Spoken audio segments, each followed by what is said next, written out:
자, 여러분, 안타깝게도 어제 기세 좋게 1,500달러 이상으로 올라갔었던 비트코인 결국 견디지 못하고 미끄러져서 엎어지고 있는 그런 모습인데요. 마찬가지로 이 비트코인의 이 동생들이라고 볼 수 있는 알트코인들 전부 다 바닥에 굴러다니고 있습니다. 지금 현재 비트코인 가격은 1,340불입니다. 한 가지 눈에 띄는 것은 BNB, 바이낸스 코인이 시총 5위까지 올라왔어요. 시총 10위 안에 지각 변동이 일어나고 있는데요. 바이낸스 코인, 폴카닷, 체인링크가 5, 6, 7위를 차지하고 있고, 기존의 강자였었던 비트코인 캐시를 비롯한 다른 코인들은 아래로 내려가고 있는 그런 모습들이 목격이 되고 있습니다. 굉장히 흥미로운 암호화폐 시장의 변화라고 볼 수가 있겠는데요.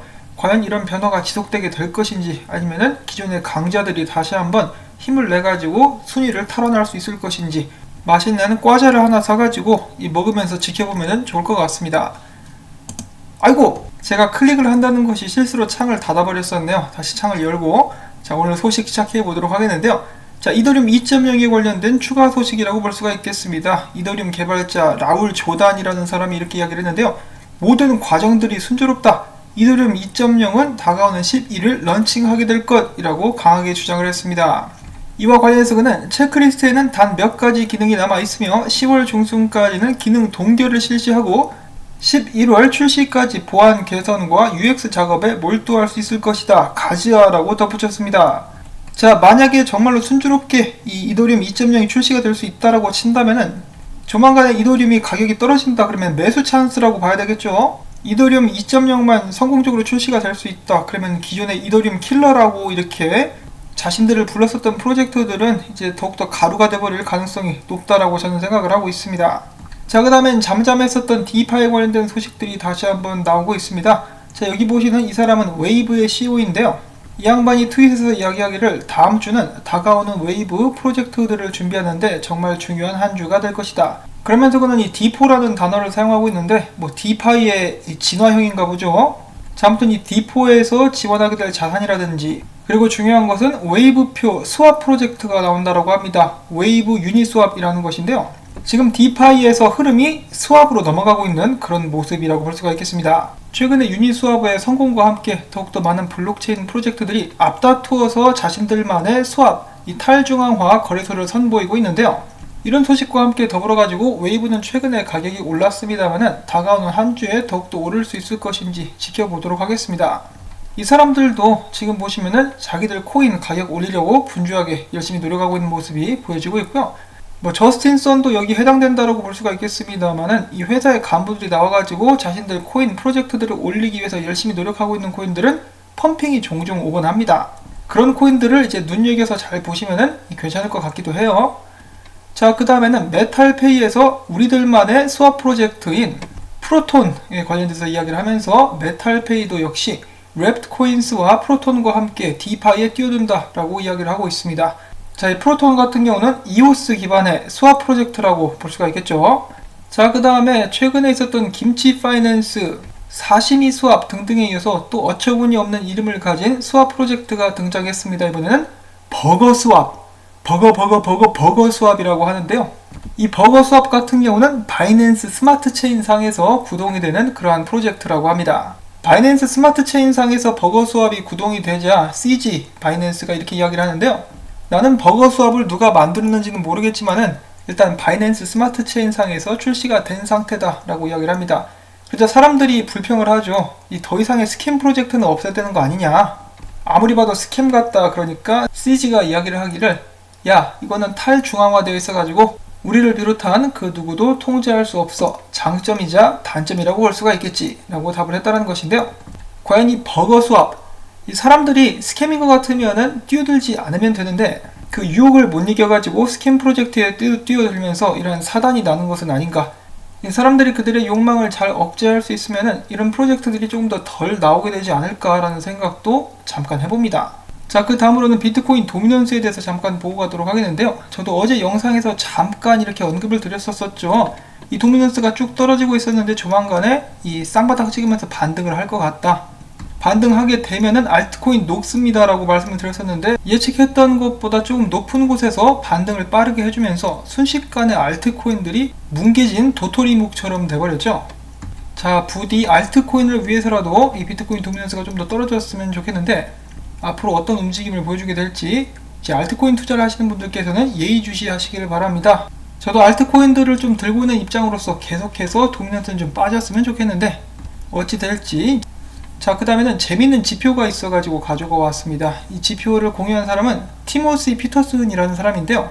이 사람이 이것을 딱 보면서 지적을 해주기를, 이것은 이제 비트코인 심리 상태와 비트코인 가격에 따른 수익을 나타내는 그래프다라고 볼 수가 있는 것인데, 지금 보고 계시는 이 진한 남색 그래프 있죠?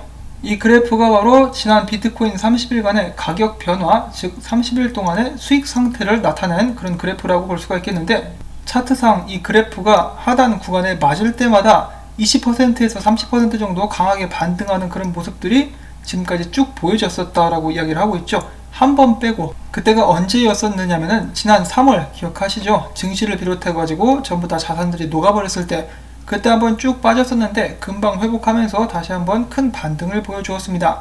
자, 그런데 최근에 다시 한번 이 지표가 이 바닥을 찍으려고 하고 있다는 것입니다. 그래서 조만간에 이 지표가 주요 구간을 터치한 후 다시 한번 20%에서 30%까지 반등을 할 수 있을 것인가, 아니면은 이번에도 저번처럼 한 번 더 떨군 다음에 그 다음에 올라갈 것인가, 이런 것을 주목해서 볼 필요가 있다는 것이죠. 이 지표가 맞다라면은 비트코인 조만간에 올라갈 수 있을 것 같습니다. 비트코인이 어느 정도 힘을 되찾고 나면은 알트코인들도 같이 갈 수 있겠죠. 비트코인 힘내라. 자, 그 다음엔 크립토 비트코인 크리스의 분석인데요. 지금 비트코인 제가 앞에서 힘내라 라고 이야기를 했는데 힘이 좀 빠진 그런 모습입니다. 이 1500달러 위에서 안착을 해야 된다라고 그렇게 이야기를 했는데 결국은 이 아래로 굴러 떨어진 그런 모습을 보여주고 있는데요.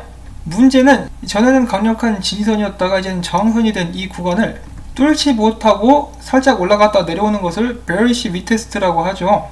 그렇게 되었을 때 더욱더 큰 하락이 우려가 된다는 것입니다. 마치 여기에서처럼 떨어졌다가 다시 저항선 위로 올라가려고 했다가 못 올라가니까 쭉 내려와 버린 그런 모습이 연출이 될 수도 있다. 그래서 지금 좋은 상황은 아니다라고 이야기를 하고 있는 것인데요. 지금 보시면은 이렇게 흐름이 있었는데 흐름도 깨지면서 아래로 내려온 그런 안타까운 모습이 연출이 되고 있습니다. 자, 과연 비트코인은 여기서 한 번 더 내릴 수가 있을 것인가? 이 꾀꾀 오리 선생은 비트코인 지금 상황에 대해서 이렇게 이야기를 하고 있는데, 지금 현재 비트코인 1450달러 부근에 강한 저항선이 위치하고 있다. 1200달러 같은 경우는 나쁘지 않은 지지선이라고 볼 수가 있겠다. 만약에 1200달러가 무너져 버리면은 다시 이제 밑에 구간까지 떨어질 수 있다라고 이야기를 하고 있는 것인데요.